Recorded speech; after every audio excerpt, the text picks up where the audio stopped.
Now, although we've covered keeping warm in fashion and looked at spicy curries, it's really time to turn up the heat even more as we go behind the scenes of new ITV drama The Great Fire with the show's writer, Tom Bradby, and our resident historian, Kate Williams. Now, Tom, an exciting departure for you. We're used to seeing you as a political correspondent. Here you are as the writer of The Great Fire. Giving myself a lot of heartache, you mean? Yeah. Yes, yes, it's true. Moonlighting in a not very subtle fashion. I think like moonlighting for your actual day-to-day employer, it doesn't get less subtle than that, does it? But it was a really great project. Someone came to me with the idea that fire's the one event in British history that everyone knows about but doesn't know that much about. It lasted 4 days, so the idea was an hour for every day of the fire. And it's a critical part of our history, not just in the event itself, but in the time it happened. I think Charles II is one of our most interesting kings, and it was quite a defining point for him. So basically, it was a bit of an irresistible project. Well, you're almost approaching it then as a news story by the sound of it. Well, that's an interesting thing, actually, because the producer whose idea it was said to me that part of the thing that had given her the idea was the London riots, and where does all that chaos and anarchy come from? Why do people behave like that? Is it a flash rebellion against privilege or inequality? Is it, to some extent, just people behaving selfishly because they can when the green light for anarchy comes on? And in reporting around the world, I've seen that often enough. But she very much wanted me to try and inject as much of my kind of... You know, I've been with ITV News for 25 years, which is going to feel like quite a long time. But she wanted me to inject as much of my news experience covering things around the world as I could, which hopefully I have. I think you'll probably see... In fact, I was watching it the other night and I thought... almost everything I could spot where it had come from. So. Yeah. Well, let's have a quick clip. Let's have a look at a bit of The Great Fire.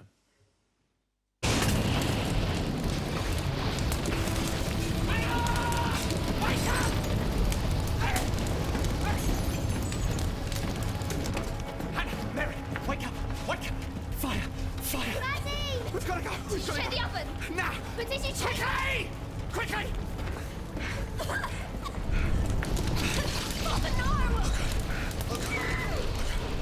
It's no good.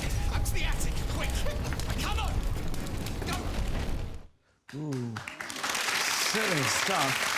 Kate, it changed London forever, didn't it? It's a date, one of those easy dates to remember, isn't it? 1666, Great Fire of London. It's a good one, yes. 1066, Battle of Hastings. 66 always sticks with you.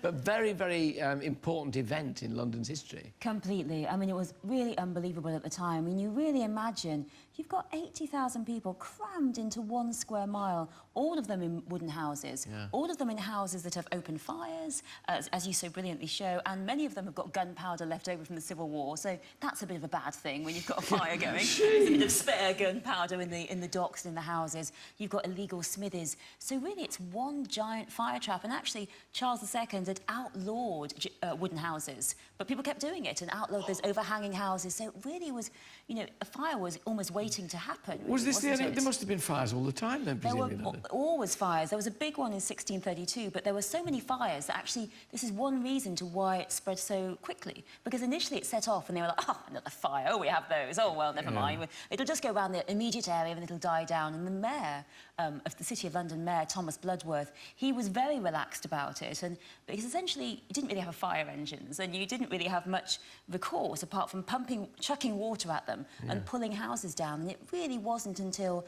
So it started on very early Sunday morning in Pudding Lane, as you so brilliantly showed, and it wasn't really till late Sunday night when they started pulling down houses, and that was really that made the difference, because the big fear was that it would go eastward to the palace and get the king, or so eastward to the westward to the palace and get the king, or eastward to the Tower of London, which was packed full of gunpowder, which really made the whole place explode. So it wasn't really till they started blowing up houses on either side and the wind died down that it did die down, but still you've got £10 million worth of damage in a time when London's income was about 12,000, 70,000 people dispossessed in refugee camps, and really London was never the same again. But the good thing it did was got rid of the plague. Got rid of the plague. Gosh, how many deaths, Tom?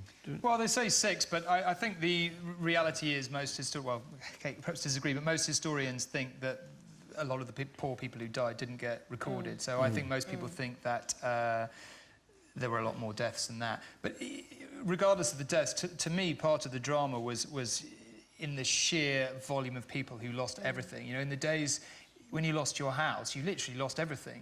The baker was left with the clothes he was standing up in, and so were his family. So, you know, thousands of people spilling through the street. What happened to them afterwards? Well, they all went out and were refugees in Moorfields, but it was a very, very tough time. There was a lot of looting, there was a lot of fear of kind of religious minorities, fear of foreigners, so foreigners were lynched in the streets. A lot of people thought it was the Catholics behind the plot. And the more I looked at it, the more you could find a kind of modern resonance for almost everything that happened. I'm not saying the mayor was anything like Boris, just to be clear about that. So resonance we need to put to one side. But there were, you know, a lot of it, and the more I kind of looked at it, the more I imagined what it would have been like to cover it had I been able to do so, and it would have been a lot like covering modern events, really. And no danger to life and limb for the actors. It looks pretty hairy No, and we hot had there. plenty of danger to life. The great thing, there was a sort of golden moment in the production of this where, because we thought we'd be able to do a lot more of the fire on CGI, and then we discovered that fire doesn't work very well in close-up on CGI. This is computer graphics. Yeah, sorry, computer animated graphics. So then we sort of sat down, and there was a moment when the production team was then sort of, right, so you're saying we're going to have to build a set and put all the actors in it and then burn it. Great. So that's what they did. They built a kind of £1 million set out near Henley, and the director, John, was always trying to get the actors, no, go on, just a bit closer. Just a bit closer. Get in there, you know. So I think quite a lot of the fear was real, I would say. All of which makes it irresistible. The Great Fire begins on ITV tonight at 9 p.m. Gosh, shan't miss that. My thanks to Tom Bradby and Kate Williams. Thank you both very much.